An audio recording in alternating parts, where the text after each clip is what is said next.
Bonsoir à tous, bienvenue dans votre journal. Les titres de ce 21 octobre. En Touraine, nous avons vécu l'un des mois de septembre les plus chauds depuis 1880. Il a fait exceptionnellement beau, des températures clémentes qui ont, nous le verrons, un effet gênant sur la végétation de nos parcs et jardins. Politique, Frédéric Ogis restera bien assis dans son fauteuil de maire à jouer les tours. À Orléans ce matin, le tribunal administratif a rejeté la requête pour invalidation de l'élection municipale. Et puis la région Centre vient de signer son tout premier contrat passé avec sa centrale d'achat. À la clé, des économies non négligeables, nous le verrons. Bonsoir à tous. C'est un séisme dans le monde du sport. Olivier Pantaloni jette les gants. Il a décidé de démissionner de ses fonctions d'entraîneur du club. J'ai tout essayé, a-t-il dit. Olivier Pantaloni n'est pas parvenu à sortir son équipe de la spirale de l'échec. Le Tour FC occupe actuellement la 19e place du classement de Ligue 2. On en parle avec vous ce soir. Jean-Éric Zabrowski, bonsoir. Bonsoir. Merci d'être avec nous. Vous êtes responsable du service des sports en Indre-et-Loire. Vous suivez cette affaire de très près. On en a parlé la dernière fois. Je vous ai reçu sur mon plateau. Oui. Alors Jean-Luc Ettori, Jean-Marc Ettori, Olivier Pantaloni, l'équipe dirigeante corse qui arrive aux manettes il y a un petit peu plus d'une saison et demie. On ne s'attendait pas à un scénario comme celui-ci. Oui, c'est vrai que on a démarré sur un paradis et là on y a cru, il faut le dire, on y a cru. Oui, on y a cru et là on vit enfer. Le paradis, c'est vrai qu'ils sont arrivés avec leur enthousiasme, ils ont mis de l'argent, leurs compétences aussi, parce que bon, Jean-Luc Ettori quand même un gardien international, Olivier Pantaloni avait fait monter Ajaccio en Ligue 1 et il faut le dire, la saison a été belle, avec des buts magnifiques signés Andy Delors, il y avait du public, tout le monde était content, quoi. Donc tout le monde est pensez repartir sur une deuxième saison aussi belle, et patatras, depuis le mois de juillet, c'est la catastrophe, de catastrophe en catastrophe, et avec l'aboutissement aujourd'hui de la démission d'Olivier Pantaloni suite aux mauvais résultats. Alors justement, vous lui avez parlé, Olivier Pantaloni, vous l'avez eu? Oui, je l'ai eu très longuement samedi après-midi et je l'ai eu très longuement cet après-midi. C'est vrai qu'on imagine mal Olivier Pantaloni, un entraîneur comme lui, prendre une décision comme celle-là sur un coup de tête. Est-ce que c'est le fruit d'une dispute au téléphone, d'une conversation un petit peu houleuse peut-être avec Jean-Marc Ettori, Jean-Luc Ettori? Comment ça s'est passé? Racontez-nous. Ça s'est passé, il faut dire que depuis, en fin de compte, la genèse de l'histoire, déjà, c'est l'histoire d'Andy Delors. Avec le transfert d'Andy Delors en Angleterre qui s'est éternisé. Je pense que... Ça a acheté de l'huile sur le feu, peut-être, entre les trois hommes? Oui, ça a acheté de l'huile sur le feu parce que Olivier Pantaloni voulait qu'Andy Delors joue quelques matchs avec Tours.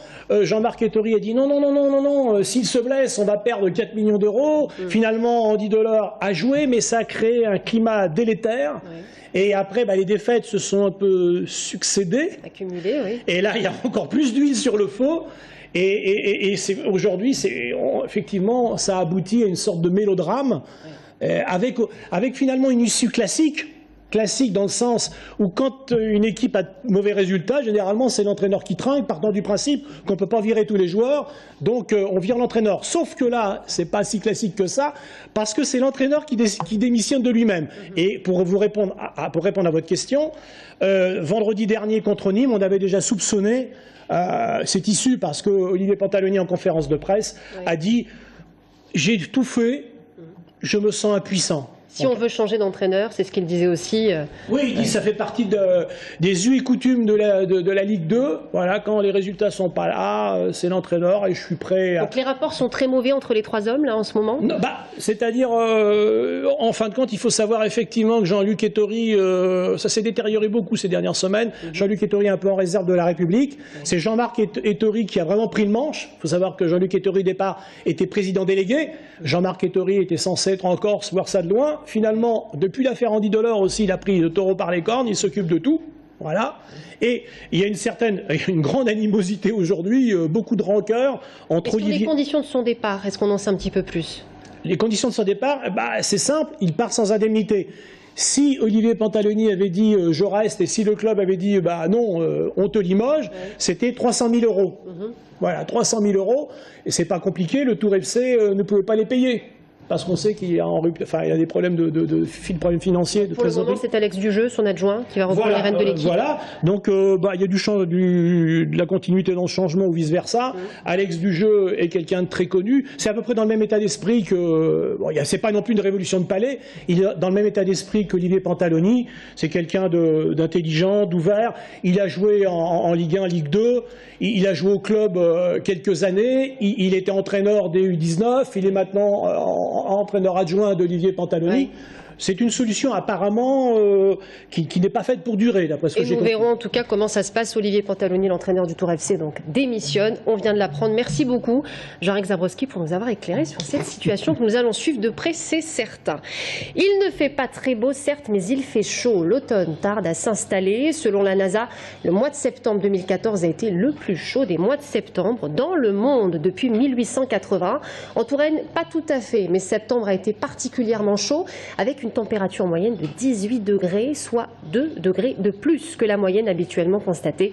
Il faut chez nous remonter à 1961 et 2006 pour retrouver un mois de septembre aussi chaud. Il a fait exceptionnellement beau aussi, 258 heures d'ensoleillement, 73 heures de plus que la moyenne habituelle. En tout ça, évidemment, a des conséquences sur la végétation. Nous allons voir des conséquences sur le jardin botanique et le jardin de Villandry avec Anaïs Michaud. Dans les jardins du château de Villandry, les promeneurs des vacances de la Toussaint sont venus chercher les couleurs d'automne. Mais grâce à la douceur du mois de septembre, le potager leur réserve encore quelques surprises. Il a fallu arroser parce que les légumes en pleine maturité avaient besoin encore d'eau pour pousser. Et comme ils ont eu de l'eau et de la chaleur, ils ont continué à pousser. Et maintenant, jusqu'à maintenant encore, on a encore des beaux légumes. Des tomates qu'on peut encore voir sur pied, qui mûrissent encore actuellement sur pied. Donc ça c'est étonnant pour à 8 jours de la Toussaint. Et puis les céleris, les basiliques, les légumes ou les fleurs qui auraient pu geler n'ont pas gelé parce qu'il y a encore cette douceur automnale. Les arbres quant à eux ont réagi bien différemment selon les espèces. Du fait de la sécheresse, en fait, les arbres ont commencé très tôt à perdre leurs feuilles. Donc gros travail de ramassage de feuilles d'automne. La vigne a pris tout de suite ses couleurs juste après les vendanges de saison en fait. Elle a passé du jaune au rouge. Et puis les poiriers, eux, les fruitiers, pommiers, poiriers, eux sont encore bien verts, ne sont pas du tout décidés à faire tomber leurs feuilles. Au jardin botanique, les massifs sont refaits à la même période que les autres années. En général, début octobre, on commence à avoir des petites gelées qui frisent les plantes et certaines ne tiennent pas le choc. Donc après, plus de cohérence dans le massif de fleurs, donc nous sommes obligés de le changer entièrement. Et cette année, début octobre, il n'y en a pas eu? Non, il n'y en a pas eu du tout. Et puis là encore, on a encore des 12-13 degrés le matin, donc ça va attendre encore un petit peu. On enlève des fleurs encore belles pour les remplacer par d'autres plus résistantes au gel. Des massifs divers qui côtoient donc des plantes exotiques. De quoi donner raison à ceux qui disent qu'il n'y a plus de saison. L'UMP Frédéric Ogis restera bien assis dans son fauteuil de maire à jouer les tours. À Orléans ce matin, le tribunal administratif a rejeté la requête pour invalidation de l'élection municipale déposée au mois d'avril dernier. Un soulagement pour le maire. L'opposition, elle, a pris note de cette décision mais se refuse à faire tout commentaire. André Champigny. Plus de 6 mois après les élections municipales remportées par Frédéric Ogis, le tribunal administratif d'Orléans a tranché. Il n'y aura pas de nouvelles élections à jouer les tours. Via un communiqué de presse, le maire ne cache pas son soulagement et réaffirme son objectif, travailler dans l'intérêt général des Jocondiens, au-delà des clivages politiques. En avril dernier, 4 électeurs avaient demandé une invalidation du scrutin municipal. En cause, la diffusion juste avant le deuxième tour des élections d'un tract appelant à voter l'UMP de Frédéric Ogis et sous-entendant que le candidat PS sortant, Philippe Le Breton, imposerait la théorie du genre dans les écoles de la commune. Jean-Marc Kiffer, l'un des 4 signataires de cette requête, se dit déçu par cette décision de justice. Et ce fameux tract, il reste à définir qui en est l'imprimeur, qui en est l'auteur. La juridiction de l'Orléans a considéré que ça n'avait apparemment pas d'importance. Donc l'affaire est jugée là-dessus. Le contenu du tract, quant à nous, correspondait à bien des affirmations du candidat de l'époque. À gauche, pas de commentaire. Ni Philippe Le Breton, ni Vincent Tison, élu de l'opposition, n'a souhaité s'exprimer sur le sujet. Pour Véronique Péan, candidate frontiste aux dernières élections, qui avait fait 18% au premier tour, toute cette affaire a pris des proportions exagérées. C'est une tempête dans un verre d'eau qui souligne surtout l'aspect mauvais perdant des uns et l'aspect assez embarrassé des autres qui... Enfin bon, ça ne nous étonne pas de leur part. Pour rappel, le scrutin du 30 mars dernier avait été très serré et s'était joué à 200 voix près. Et j'ajoute que le tribunal administratif a également validé le résultat des élections à La Riche. Le socialiste Wilfried Schwartz reste maire de sa commune. À Tours, les salariés de Casa Pizza de l'Heure Tranquille ne baissent pas les bras. Ils ont manifesté ce matin devant le palais de justice où ils ont été reçus par l'adjoint au procureur. Ils vont désormais se pencher sur le dossier afin de trouver une solution en collaboration avec l'avocat des salariés. Les salariés qui espèrent que la société soit mise en liquidation judiciaire pour être enfin payés. Ils sont en grève, je vous le rappelle, depuis le 25 août et ne touchent plus que partiellement leur salaire pour la plupart. La région Centre vient de signer son tout premier contrat passé avec sa centrale d'achat, lancée officiellement il y a plusieurs mois maintenant.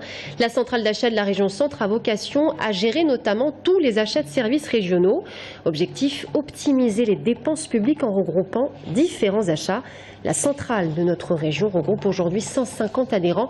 Elle vient tout juste de conclure un contrat portant sur la fourniture de gaz et réalise ainsi des économies non négligeables. Florent Carrière. Damien Rago est un gestionnaire satisfait. En 2015, pour la fourniture de gaz, son lycée va désormais traiter avec Gaz de Bordeaux. Voilà, les installations de chaufferie du lycée Chaptal. Un nouveau contrat avec à la clé de sérieuses économies. Nous devrions faire entre 7 et 10 000 euros d'économies sur 2015. Soit environ 30% d'économies estimées sur 30 000 euros. Cette ristourne, il l'a obtenue grâce à la centrale d'achat de la région Centre. C'est elle qui a négocié le contrat pour tous ses adhérents. L'effet groupe fait ainsi baisser la facture. Pour la région Centre qui gère les lycées, le gain s'élèvera ainsi en 2015 à 2,5 millions d'euros. Ça va nous permettre de faire face à une partie des contraintes budgétaires qui pèsent par ailleurs et de continuer à soutenir l'action éducative dans nos lycées, continuer la gratuité des livres, etc., qu'on n'aurait pas forcément pu faire si nous n'avions pas ces économies réalisées dans nos dépenses. Dès 2015, le domaine d'action de Centre Achat va s'étendre aux assurances et mutuelles, à la maintenance multitechnique et aux équipements de matériel et fournitures de bureaux. Une structure qui va permettre au lycée professionnel d'Amboise de se concentrer sur les achats spécifiques de l'établissement, restauration et industrie, en se déchargeant des achats courants. Gain de temps, oui, et aussi meilleure pratique d'achat, c'est-à-dire il s'agit d'optimiser l'achat, d'acheter mieux, plus intelligemment, plus efficacement. Mais la recherche du meilleur prix ne se ferait-elle pas au détriment de l'économie régionale ? À Centre Achat, on l'assure, les entreprises locales seront aidées dans la limite de la légalité. Il est évident que l'économie régionale va être sollicitée. On peut avoir aussi des éléments, ceux que nous mettrons d'ailleurs sans doute, avec un appel d'offres qui fera attention aux questions de développement durable, aux questions de qualité, de réactivité de livraison, de la trace carbone. Aujourd'hui, Centre Achat compte 150 adhérents. Les lycées CFA du centre, des collectivités territoriales comme le département d'Indre-et-Loire ou la ville de Blois, et des structures comme le château de Chaumont-sur-Loire ou encore l'aéroport de Châteauroux. La qualité sera au rendez-vous, mais pas la quantité. Une semaine après la fin des vendanges, on fait le bilan. Si les températures exceptionnelles ont ravi les viticulteurs au mois de septembre, ils enregistrent en revanche moins 30% de rendement cette année, comme nous l'explique ce viticulteur de Montlouis-sur-Loire, Romain Delville. Un mois d'avril très froid, un été pluvieux et peu ensoleillé, le rendement des vins de Montlouis est cette année encore faible. Avec 6 000 hectolitres de jus rentrés à la coopérative, les 15 vignerons coopérateurs ont subi une baisse de production de 30% par rapport à une année normale. Et la dernière année normale, c'était en 2011. Il y a 3 ans, on a eu un gel où on a perdu 70% de la récolte. L'année dernière, on a eu encore un petit gel où on a perdu 40%. Et là, on est à une année sans trop d'accidents climatiques, mais c'est lié, je pense, à une mauvaise fécondation au moment de la floraison. Et on est à moins 30. Depuis 2 ans, Hervé Denis est coopérateur à 100%. C'est-à-dire qu'après avoir vendangé ses 18 hectares, trié, pressé le raisin, débourbé les mous, il a livré le mou clair à la coopérative. Dans la vigne, ce vigneron est aussi confronté au fléau de l'esca, un champignon qui frappe les cèpes, surtout les jeunes. Ça, c'est une souche qui a 6-7 ans. L'autre à côté aussi. Donc en permanence, on est sans cesse obligé de remplacer les cèpes qui meurent. Et bon, avant, c'est vrai qu'il y avait beaucoup moins de mortalité. Là, on est passé de 2%. Là, on arrive sur certaines parcelles à 8, 10, 11%. Mais tout n'est pas sombre au pays des viticulteurs, puisque le soleil arrivé en septembre promet un vin de bonne qualité. S'il devait lui donner une note, Hervé Denis donnerait un 15 sur 20, foi d'ancien enseignant. Et c'est ainsi que s'achève ce journal. Merci à tous de nous avoir suivis. Dans un instant, l'invité de la rédaction, Claude Baubert, un orthophoniste, nous rejoint sur ce plateau. À tout de suite.